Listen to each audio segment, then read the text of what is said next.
So today we're asking if we should all be placed onto the National DNA Database to help fight crime, or would that be another step towards a big brother state? Now, Denise, before I ask you about this, just to let you know, we did a poll and we asked you at home, should all babies be put on a DNA database at birth to help fight crime? And 65% said yes.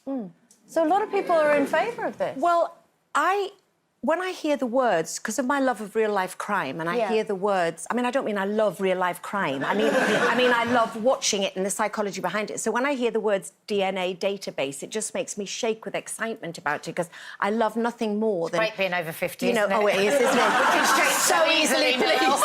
So easily pleased. You need to get Don't out give more. me your GQ awards. Just give me women who kill, and I'm fine. But it's when people have committed a murder, and of course, you know, back in the day when there wasn't the access to the DNA database, and then they 30 years later get the old brown box down in the cold, they find the toothbrush, and this person who thinks they've got away with the murder for 30 or 40 years, and they go knock on their door and arrest them. It's just bliss to me. So I've always wondered, because I know there are people that we know on this panel who are horrified at the thought of the fact that it would be a compulsory thing to give data. I'm curious to know that, but I would be quite happy to give my DNA because I haven't done anything wrong. Yeah. When we were first talking about this morning, I was thinking of it more along the lines of, you know, I know a lot of people don't agree with CCTV footage, but my thing is, I love it when you see people caught on CCTV Oh, I do. for doing the most terrible things. And I was like, well, if you're not doing anything wrong, what does it matter? I didn't used to like it, but I'm fine with it now. Now that you're sober and well behaved. But, you know, if you think... Well, first of all, it's not always right. I mean, people have been facing the electric chair in America for DNA evidence that's gone wrong. You know, any laboratory I don't understand that. I'm late to this party because I thought DNA evidence was conclusive. Yeah, but you can have not infected. What's the word, Jane? Contaminated laboratory. Well, sometimes your DNA can be at the scene for another wholly innocent reason. Yeah, exactly. But I was thinking more lines. What about along the lines of like in the future? So imagine if all of our DNA is held somewhere, which apparently is hugely expensive to do as well. Yeah. And you could start doing almost genetic selection of things. So, say, for instance, you want to get your kid into a really good school, we could get into the situation, they say, well, can we have a look at your DNA testing to see if you're somebody that could lean towards any sort of... Are we sort of doing that a bit anyway, But if we're doing that now, what's this going to be like in 100 years down, like 50 years? It's like any progression in science, isn't it?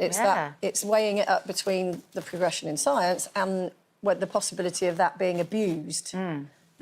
Like you've just described. But I just think they already know so much about us anyway.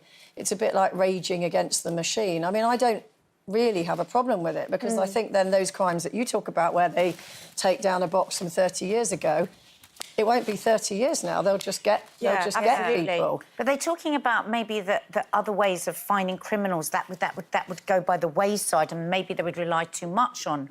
But also, I mean, DNA. talking about catching criminals with DNA, Jane, you made a really good point earlier in that if you only really get caught by your DNA if you've committed another crime and left DNA at that crime scene.